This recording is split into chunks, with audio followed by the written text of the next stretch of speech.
Yeah, I just do random Is there any stuff about. crossover between the pregnant fans on TikTok and the Baldur's Gate? You know, because you started off with the pregnant videos, a few went I viral, and now did. you're on Baldur's Gate. Any crossover? Yeah.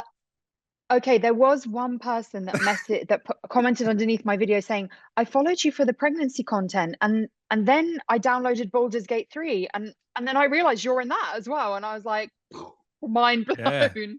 yeah. So apparently there is a crossover. And people got very confused when I posted that picture of me pregnant in the mocap suit. They were like, spoilers for the game. And I was like, guys, I need to explain what mocap is and that it was me being pregnant. But a few of my friends were very confused as well. They were like, is that a spoiler for the game? Are you wearing like a fake belly? Like, what's happening? So I had to sort of explain that it was not very self-explanatory, apparently. I But think it you're the was me that was first. pregnant.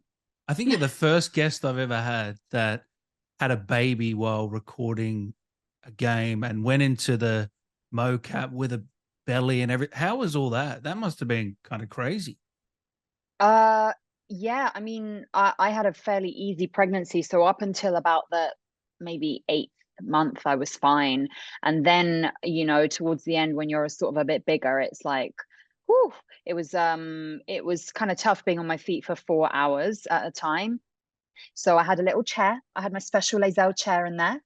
And literally, pretty much after every few lines, I'd just be like, just give me a second. Just give me 1 second. Waddle over to my chair, have a little sit down, take a few little breaths. And yeah, the team at Pit Stop were very, very kind to me, as they always are, but they were extra kind to me while I was pregnant. I was enjoying my pregnancy privileges, as I call them. I was calling in cups of tea and coffee and all sorts of favors. And whenever we'd have breaks, Oh, I would just rummage around looking for chocolate. you So I have can't to. say it was too bad. Yeah, it wasn't too bad at all. Was your last day recording for Lae'zel, you were still pregnant? Yeah, my water's yeah. Yeah, I was meant to be recording up until my due date because they were like, "Are you okay with that? Like, whatever you want, however you feel." But I felt great, and I was like, "No problem."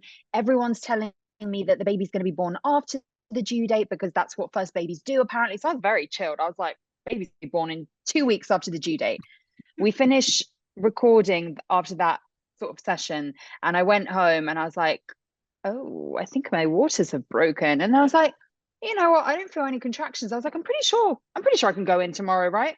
And my husband just looked at me and went, "No, you can't. You're not going to work tomorrow. Like, you're not." So that's what happened. And then I think people were notified via like a chat or Slack or whatever they had, and everyone was messaging me like, "We hear you're not in today because you've got into labor. Are you okay? Like, what's happening?" So it was very funny.